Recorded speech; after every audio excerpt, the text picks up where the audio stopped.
প্রিয় দর্শক, আসসালামু আলাইকুম রাহমাতুল্লাহ। শাকিরপুর মোল্লাবাড়ি জামে মসজিদের সামনের যে রাস্তাটি, সেই রাস্তাটি পানিতে তলিয়ে গিয়েছে। প্রতিবেদনে ছিলেন মোহাম্মদ বেলাল।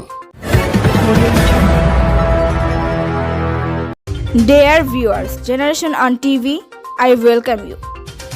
নোয়াখালী সোনাইমুড়ি থানার ৭ নং বজরা ইউনিয়ন ৬ নং ওয়ার্ড থানাধীন অন্তর্গত শাকিরপুর মোল্লাবাড়ি জামে মসজিদের সামনে রাস্তা পানিতে তলিয়ে গিয়েছে। মিলন ডাক্তার মোল্লাবাড়ি হইতে শাকিরপুর চৌরাস্তা বাজার পর্যন্ত কয়েক মাস আগে নতুন রাস্তার পিচ ঢালাই কার্পেটিং করা হয়। আগের যে রাস্তাটি ছিল সেই রাস্তাকে মাটি কেটে নিচু করে পিচ ঢালাই রাস্তাটি করা হয়েছিল।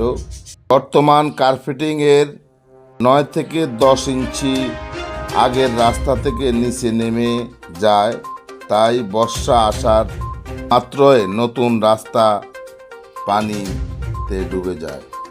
এতে করে শাকিরপুর দক্ষিণ অংশের জনগণ ও আমিরশাপাড়া গামী অটো, সিএনজি, রিক্সা যানবাহন, মাদ্রাসা, স্কুল ছাত্রছাত্রীদের চলাফেরায় চরম ব্যাঘাতে পড়েছে। শাকিরপুরবাসী ও জনগণ এর দাবি সোনাইমুড়ি উপজেলা নির্বাহী কর্মকর্তা এলজিডি বিভাগের দৃষ্টি আকর্ষণ করেন এবং শাকিরপুরবাসী আমিরশাপাড়াগামী যে চলাচল স্কুল ছাত্রছাত্রী, এই রাস্তাটি পানিতে তলিয়ে যাওয়ার কারণে চরম ভোগান্তিতে মানুষ পড়েছে এবং খুবই সমস্যার মধ্যে বিরাজ করছেন অত্র এলাকাবাসী।